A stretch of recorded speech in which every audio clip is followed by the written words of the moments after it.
Also, lass mich raus und dann schließ gut ab. Wenn ich zurück bin, klopfe ich 3-mal an die Scheibe, dass du mich erkennst und kannst reinlassen, okay? Der Lebkuchenmann hört gerne, er sei ein Starker. Logisch mache ich das. Das ist ein Klacks für mich. Also mach das Vorkunst. Du kannst dich auf mich verlassen.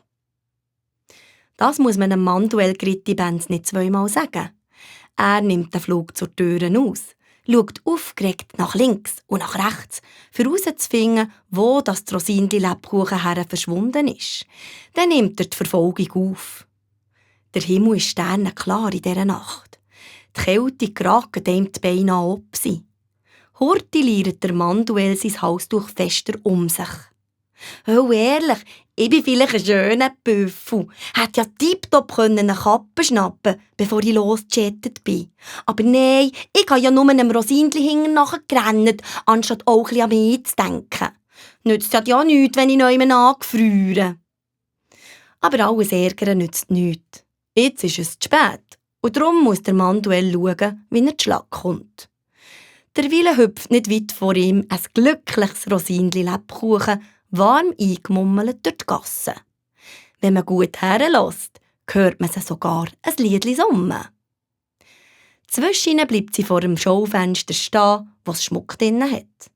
Goldene Ringe, silbrige Ketten und glitzerige Steine auf Armbänder bringen ihre Augen zum Leuchten. Aha, da hat jemand gerne nicht nur silbrige Kügel am Kleid, merkt der Manduel. Weil Weihnachtszeit ist, brennt aus vielen Kellern aus ein Licht. Dort sind nach der Nacht in den Bastelräumen ganze Völkerstämme von Papinnen, Mamminnen und Grossvätteln am Werken, für die Kinder ein einzigartiges Weihnachtsgeschenk zu zimmern.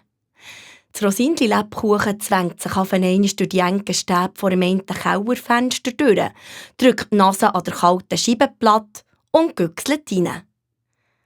Wow, so genial!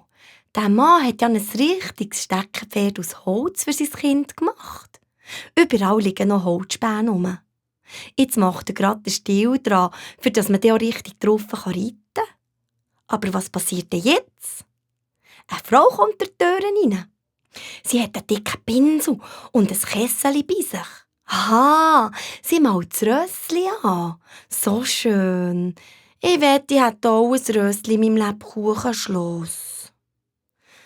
So, ein Ross im Schloss hätten wir auch noch gern, erfährt der Manduel schon mal etwas über das Rosinli-Lebkuchen. Bis jetzt hat er sich gut an die Hausecke drücken, so dass er noch nicht entdeckt worden ist von der abenteuerlustigen Lebkuchenprinzessin. Uff, Schwein gehabt.